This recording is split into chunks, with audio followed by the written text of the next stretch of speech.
For the latest in strategic affairs, subscribe to our YouTube channel. Click the bell icon for updates. Hello and welcome to The Gist on Strat News Global.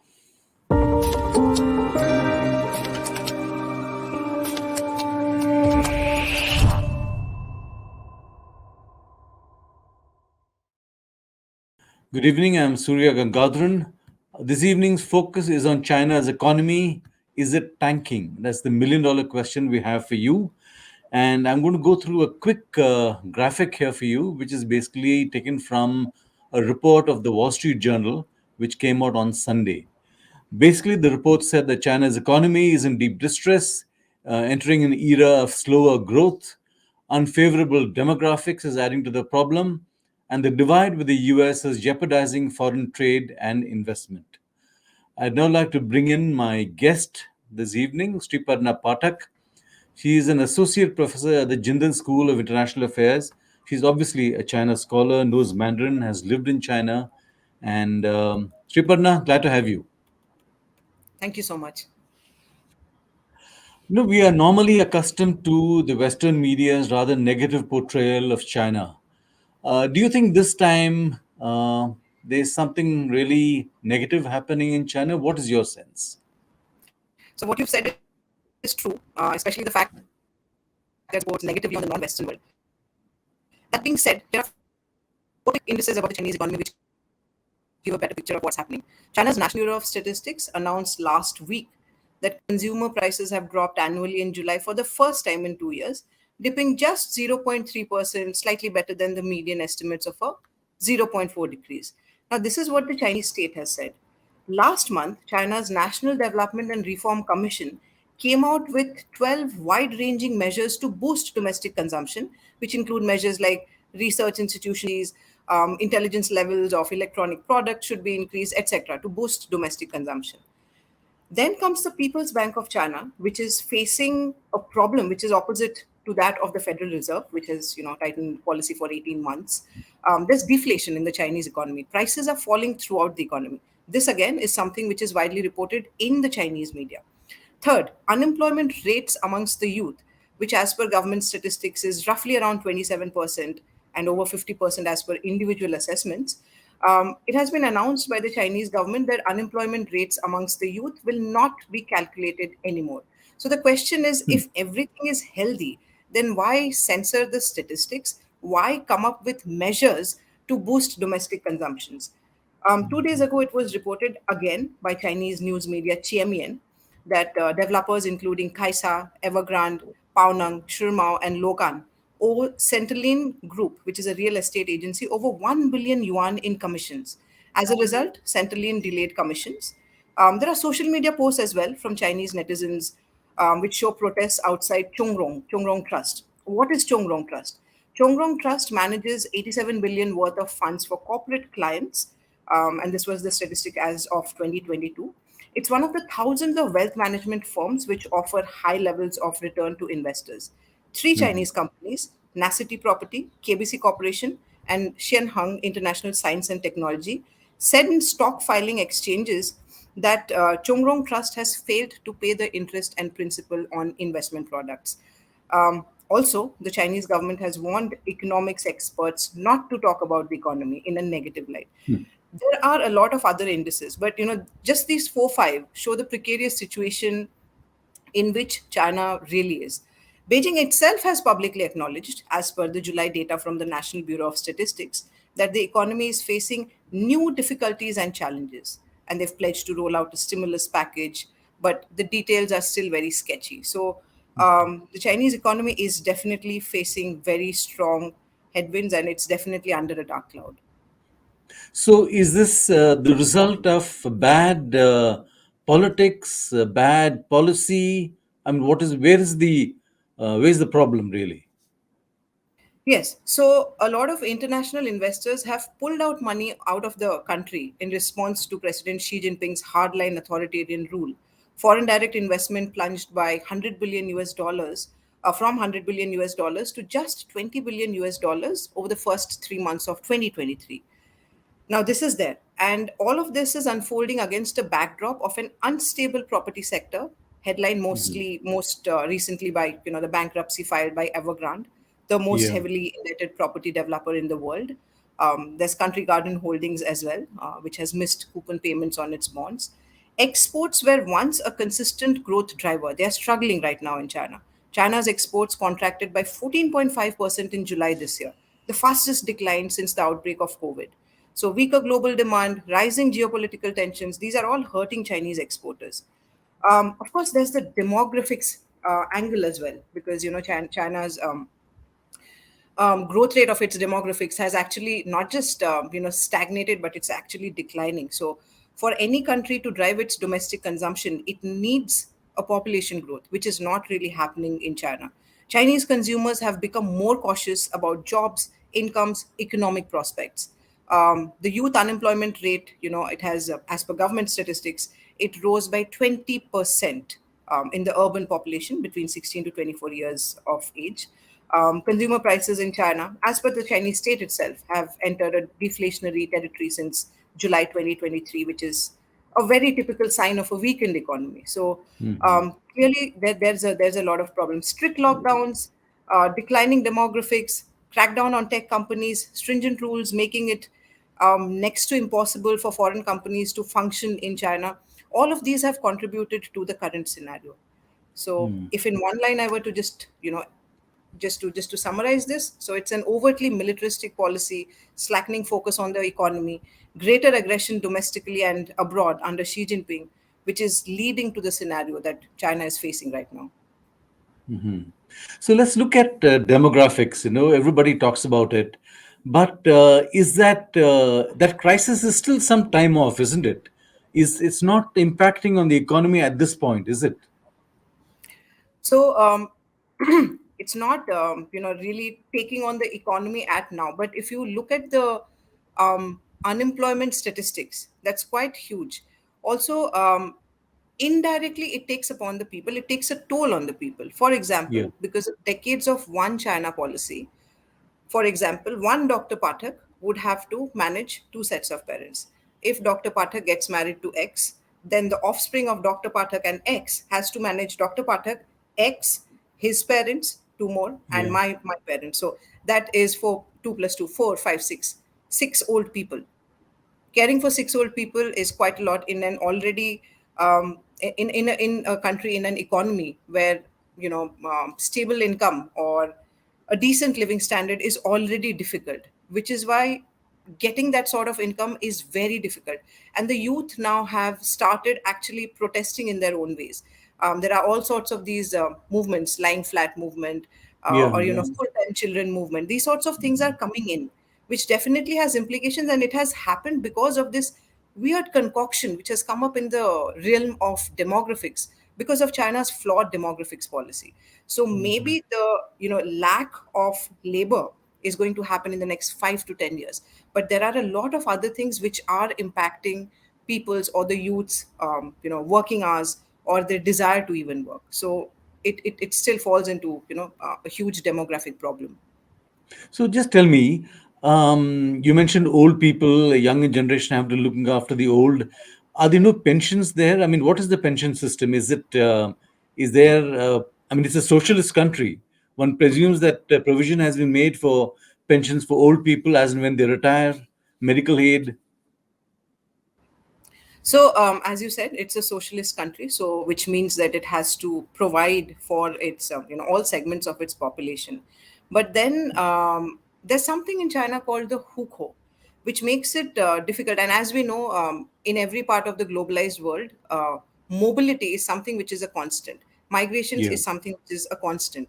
But in China, there is a restrictive system called hukou, which goes back to the policies of Mao Zedong, which still is in place, which basically means that, say for example, if I were to just use Indian cities names so that the audience can understand it better. If you're from Jharkhand and you migrate to Delhi for education or work, and you live Yeah. on in Delhi, if you want to use public health system or public education, you need to go back to Jharkhand where you originally are from. If you have offsprings, because it's a matrilineal thing, the children will also have to go back. Now, here comes in the main problem. Most youngsters actually obviously leave for better opportunities Yeah. elsewhere. The parents are left behind. So, what really happens? What happens to the pension system? So, there are a lot of questions. There have been a lot of suggestions. Let's improve pensions. A, it is meager. B, it's difficult to access it. C, there are these hurdles like huko, and we are living in an age where mobility and migration is a constant. So all of this makes getting the pension very very difficult. China says it has covered 280 million urban workers in 2011, but there are no proper statistics about rural workers. Rural workers Mhm. also need pensions. So even though it's a communist party and it should aim for all sorts of equality, there is a huge discrepancy between the ways in which people get the pension in rural areas, urban areas, even within urban areas, tier A cities, tier 2 cities, and so on. So when young people move out of their homes, like say from Jharkhand to Delhi or wherever, um, can they do they take the parents with them? That also ensures the pension keeps coming, doesn't it? And it also provides them a kind of a insurance. What Or happens that's in not most possible. So what happens in most cases is that the parents get left behind, because living in urban metropolises is very expensive. Shanghai definitely is one of the most expensive. For example, Shanghai is one of the most expensive cities in the world. So old age care, which again is a very difficult question for the Chinese and for China, because old age care, the old age care system which exists is not really efficient. What do you do once you get your old parents to the cities? That's a big question. So what happens in most of the cases is that the old parents get left behind. So that's another societal problem within China. You mentioned lockdowns earlier. That policy has stopped. And I presume that matters showed some improvement post the end of lockdowns. That hasn't really helped, is it? They give momentum to the economy? That has not really helped the economy. On the contrary, people have become, they would rather save. Why? We always save for a rainy day. What happened after COVID-19 is that the Chinese people, they suffered a 3 year, 3 year long lockdown. And, Yeah. as per Chinese media news reports themselves or netizens themselves talking on social media, there have been situations wherein, lower level cadres who are supposed to ensure that there is food supply in each of the households, in each of the societies in China, they themselves don't have food. People have resorted to use online apps to book cakes so that there is something to eat. There's been a lot of difficulties for the Chinese people. And, the nail in the coffin was last year around November and December, when there was a fire in Urumqi in Xinjiang, and people were trapped inside, and the fire brigade could never reach on time because there was a everything was under lockdown. So what happened Hmm. shook the conscience of the Chinese people, after which Yeah. the white paper revolution happened.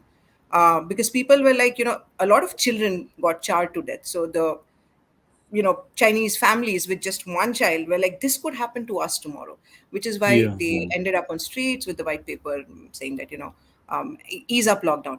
Now this happened. So now the Chinese people, the human psychology is such that they would want to save for a rainy day. And this could happen to them very well again, because it's an autocratic society. Xi Jinping could just announce a lockdown maybe tomorrow, or any other sort of stringent curbs on movement, restriction, all sorts of things. So people would rather save rather than, and they would not consume. So if there is Yeah. no domestic consumption, as has been stated by the National Bureau of Statistics, which is a huge reason for where China is right now, then the economy is not really going to boom, which is why imports have also slowed down within China.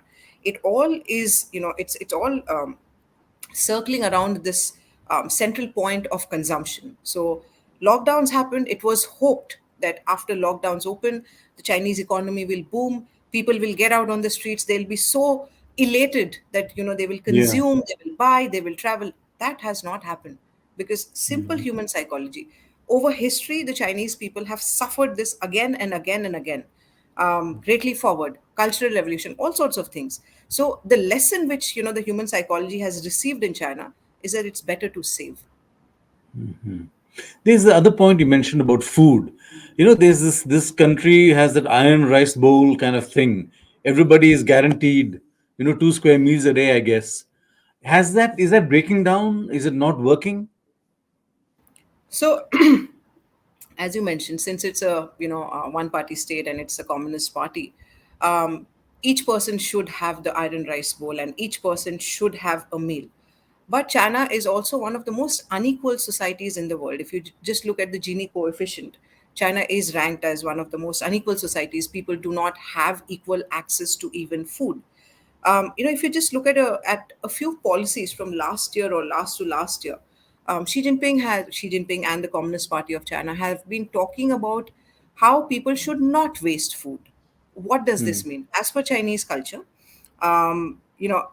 they enjoy food just the way a lot of other cultures Yeah. do. So, Hmm. and it's a very cultural thing that they would engage in a lot of wastage of food. If they invite a guest, they will ensure that the entire table is filled with food. Otherwise, they feel there's going to be a loss of face. So Hmm. this is just a traditional thing, and this has existed. But the policies came in place, kicked into place, and a lot of YouTube, sorry, not YouTube, but Youku influencers, etc., equivalents of YouTube, etc., social media influencers, they were told that do not teach or give out the lesson that food should be wasted.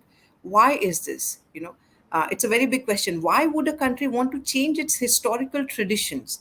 Um, Now, add to that, there have been a lot of floods and natural disasters. Yeah. Natural disasters, I put them in quote unquote because they're actually human made because of a lot of flawed policies from Beijing. The floods have happened in Changzhou, now they happened in Beijing and neighboring Hebei, etc. That has flooded wheat fields, which has stirred both domestic and international concern about China's wheat supplies, China's rice supplies. So food access is just it's going to become more and more difficult in the next few months. And sadly enough, the communist state has not been able to ensure an equal amount of supply of food. So sad reality. I mean, I'm surprised. No, this country is Communist Party is firmly in control. There's nobody in opposition. There's nobody to oppose. Even the PLA moves at the behest of the party, and they're not able to assure food supply. I mean, it's strange. Is it because they've got the wrong set of people there, or there's some problem at the bottom? So it's a mix of all of these things. If there could be, food from the places which have a surplus of food could be, made, those could be transported to the places with a food deficit, then maybe things would really work out. But it's a mix of things. What used to happen even historically under Mao Zedong, because he was such a strong man in power, is happening under Xi Jinping as well. Lower Yeah, level yeah. cadres Mm. would be very scared to actually give out the report of the ground situation. Otherwise, it's generally the blame comes on to the lower level cadres, and they would be blamed for either overhyping things, or they would be censored for getting into this whole spiral of fear mongering, etc. So it's a terrible mix of all of these things which you said. PLA, there's a lot of discontent even within the PLA, and I'm moving away from the food crisis, the food scenario. But even within the PLA, there's a lot of strife, which is why Xi Jinping is constantly talking about nationalism within the people, Yeah. nationalism within the army. So how does the army even step in and work? They have created a lot of videos showing that the army is rescuing people, from flooded areas, etc., so that spirit of nationalism is high. But even logistically, making sure that food reaches these flooded places is extremely difficult. Then on top of that, because of China's flawed policies, food grain production anyways has come under dark clouds. So it's a very weird mix of all of these flawed policies.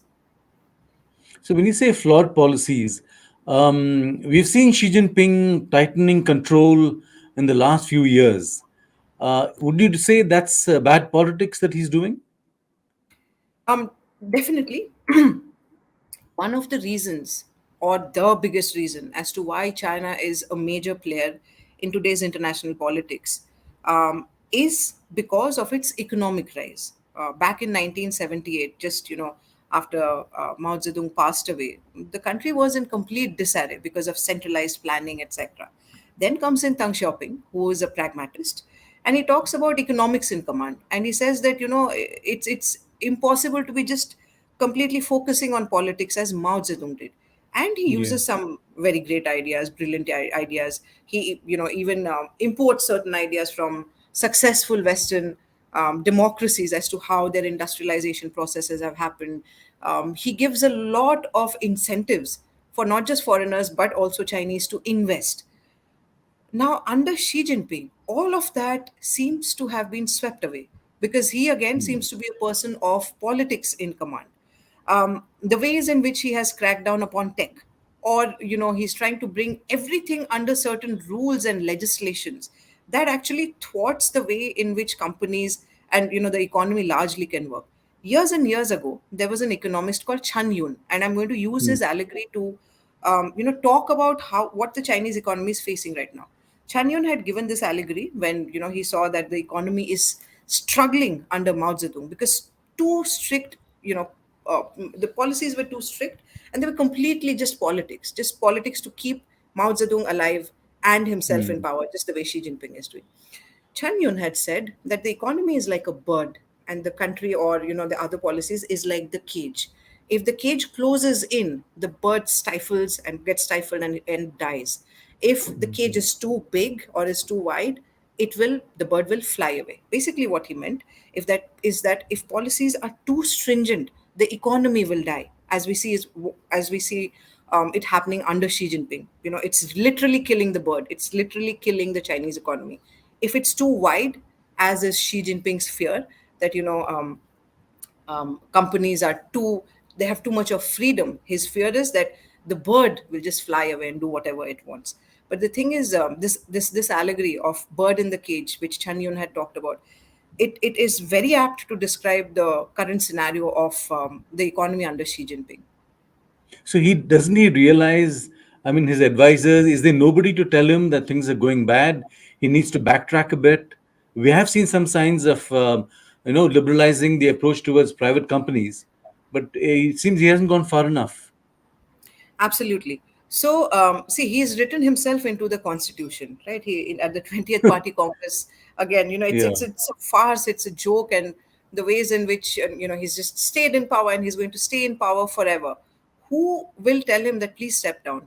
I'm pretty sure, you and the viewers must have seen this little video last year of how Hu Jintao, who came and sat next to Xi Jinping Yeah. and Yeah. opened his Yes. file, he definitely saw something which was amiss. And then immediately, Xi Jinping says that escort him out.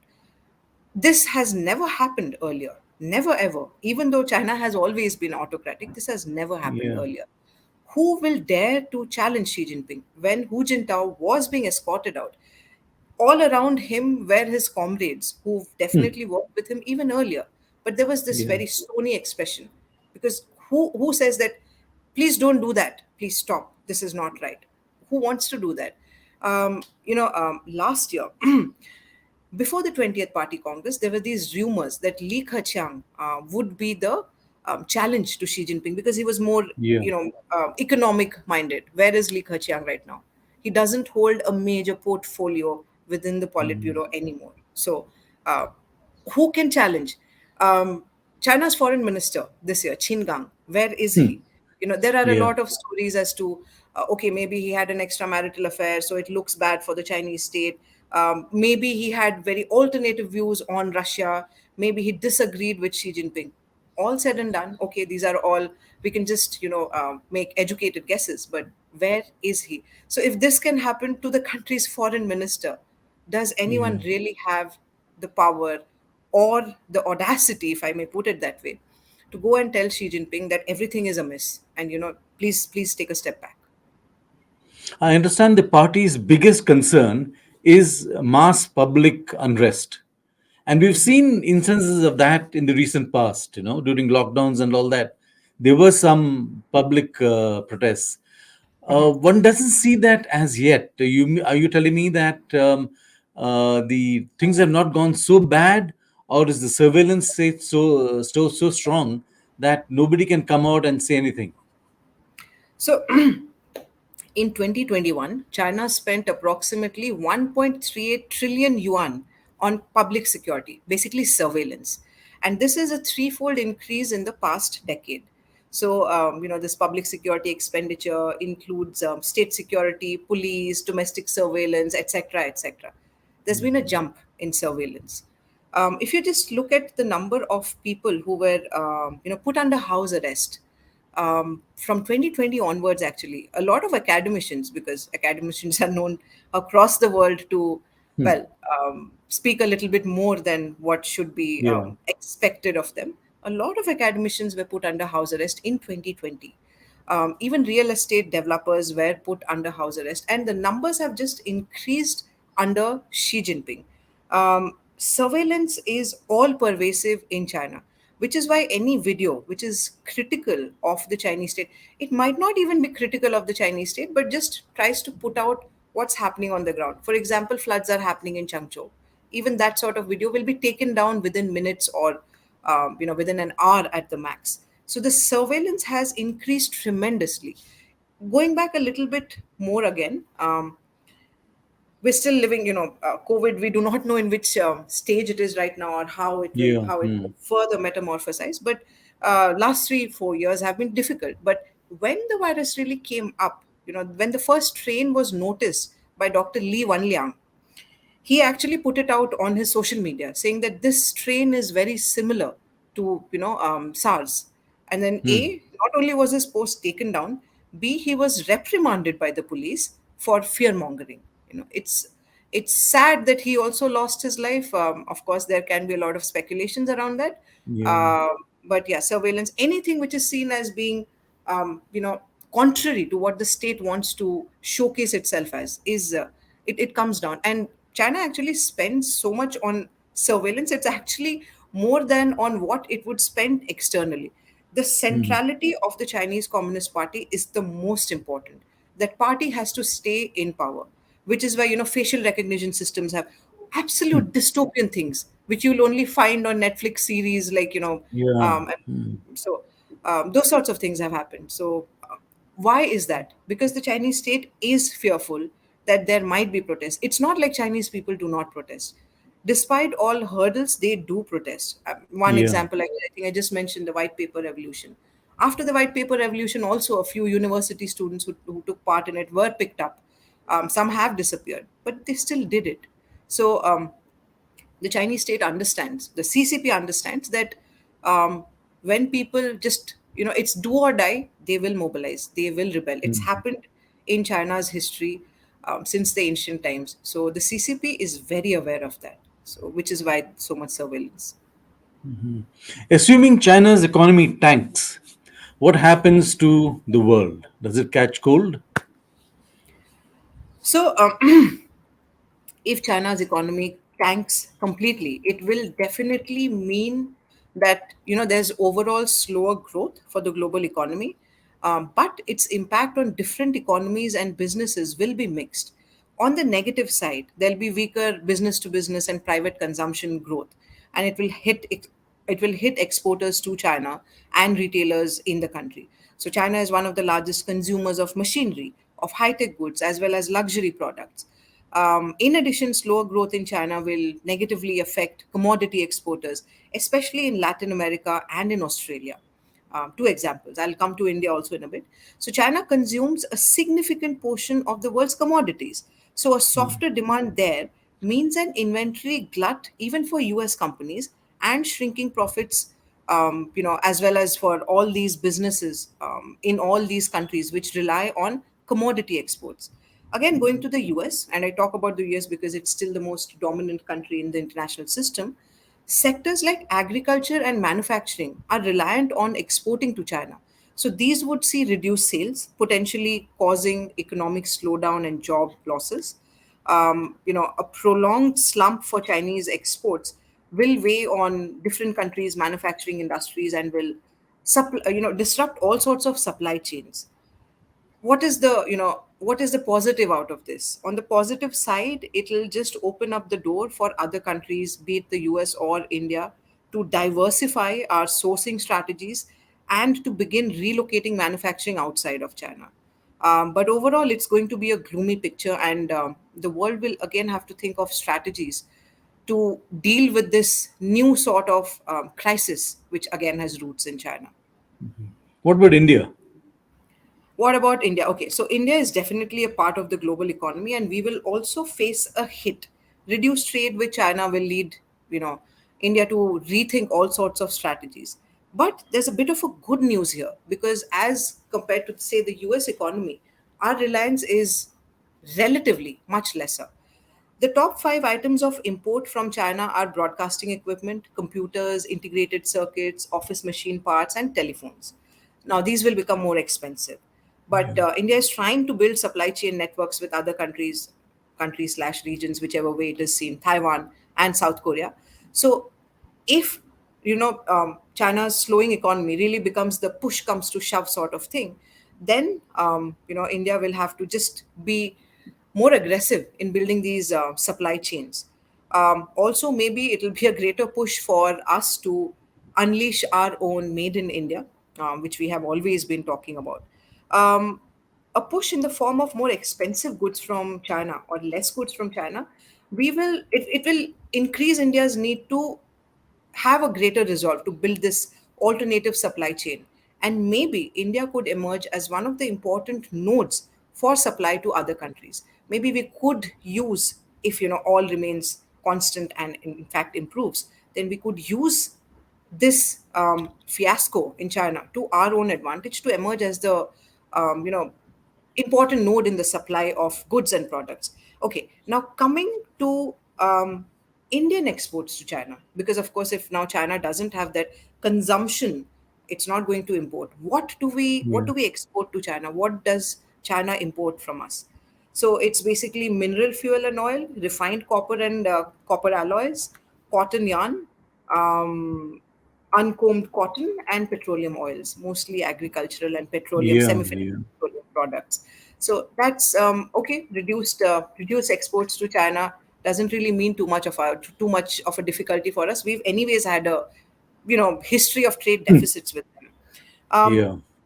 in any case, Indian products which have comparative advantages in other parts of the world, like generic drugs or software, these face non tariff barriers in China. So, as far as our imports go, it's not really going to hit us that much. It'll only lead India to explore other markets. So, what is the advantage? Only talked about advantages, but the real advantage will actually come for India because if there is slower economic growth in China, it will reduce competition in the global energy, especially in the natural gas markets.